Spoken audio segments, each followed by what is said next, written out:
friends, it's Mandy from Chapel Forge. So this video is coming out like a couple hours later than normal. We were busy this week helping our friends in Mifflintown. They just moved back to Pennsylvania from Florida. You can check them out at Homesteading Roots. So they have a lot of cool stuff in the works, planning to do up there. We were working on getting applesauce done. We did over 100 jars of apple pie filling and applesauce and apple butter and all of that. So we were busy with that.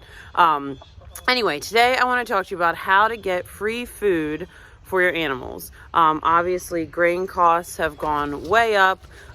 If you're feeding grain, if you're on like a smaller homestead and you're supplementing with hay or things like that because you just don't have the ability to rotate, or you're just not set up to rotate yet. There's a lot of ways that you can get free food, especially this time of year. So we've had chickens for probably 5 years. We've had goats for almost a year.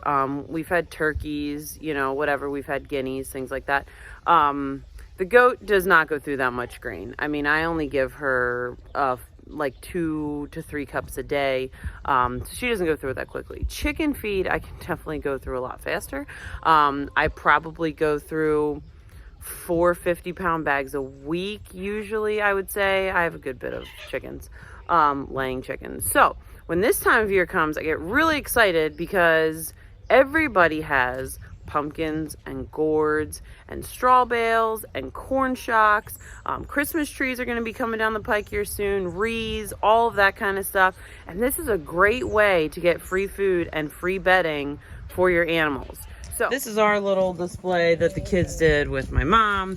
It's not that extensive, but we've got the straw bale here. We've got a corn shock or two, the pumpkins and whatever. And the chickens are going to love this. We had a pumpkin that they were destroying already. They hollowed out the whole center. Maybe they already destroyed that whole one. But if you tell people that you're looking for this kind of stuff, they will happily bring it to you. Because some people, depending on what their trash situation is, they don't have a great way to get rid of it. If they live in town or, whatever, like in an apartment or, and they just have a little stoop and they put some pumpkins on. Maybe they don't want to throw it in their trash can. Maybe they can't, whatever. People are happy to give you this kind of stuff. So start telling people on social, like, hey, I'll take your pumpkins or gourds or whatever. I had a lady today ask me if I would take mums. Of course I'll take mums. So I'll talk a little bit about why I take the corn shocks and the straw and all that, but I want to show you this. So this summer, Bud, our 13-year-old, he was 12 at the time, whatever, he worked for one of our local farmers and he was picking pumpkins, peppers, and corn. And so the farmer he was working for had all these pumpkins that were imperfect, or he couldn't take them to auction and all of that. So you can see this one's got a a dent in it. Some of these are starting to get a little bit rotten, but they're not bad. So I'll just start chucking these to the chickens and they're gonna love them. They devour the pumpkins. So I have 2 boxes like this.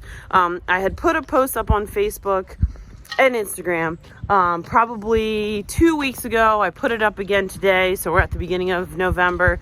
Everybody's done with Halloween and stuff. Some people leave their stuff out for Thanksgiving, but some people skip right to Christmas. So I usually put my notice up usually once a week from mid-October until mid-January. I'll usually just remind people, hey, I'm here to take your stuff. We go to this town to go to the chiropractor. We go to this town to visit our parents, whatever. So if you're near those places, let us know.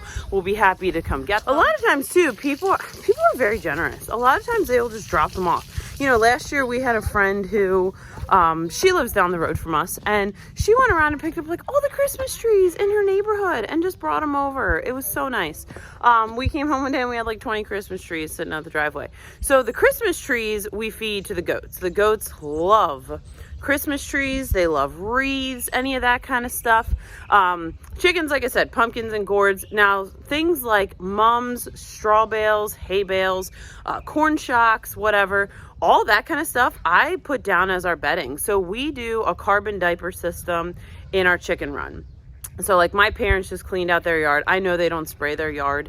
And so we threw in hydrangea cuttings that they pulled out. All kinds of, my mom grows all kinds of flowers. So we threw all the flowers in mess and the chickens just devoured it. It was beautiful. I'll show you what it looks like because that stuff's been in there for probably I don't know, over a week now, and they just scratch and scratch, and the bugs are getting into it, and they love it. So let's look at that. I'll show you what it looks like. All right, so probably a week ago, this part of their run was just completely filled with old flowers, grass clippings, the whole thing, and you can see now that they've just scratched it right into the ground. The beauty of this is that they are literally creating compost for me and combating the mud. You know, when it rains or if we get snow this winter, things like that, and it starts to melt, or when we get snow, you know, they're creating compost for me. So in our chicken coop, our big chicken coop, which I've talked about before, I do deep litter method. So we have the bedding down. It like almost never smells. If it gets any smell, I just throw a little bit of bedding on top, put a little baking soda in there, and I just like turn it like once a week. You know, I'm essentially doing the same thing in the run. So when your friends come at you and say, you know, hey, I have mums, I just cut back my bushes in the fall, you know, in preparation for winter and things like that. If they're not spraying, and I guess you should make sure that it's not toxic to the animals, but I don't really worry about that because chickens know if they're not supposed to eat it, they're not going to eat it.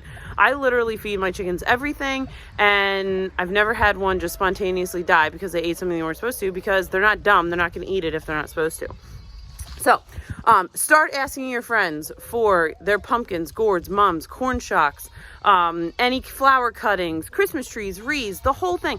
You know, just take it all. If there's something you're like, man, I don't really want to put this in here, you can throw it in the compost.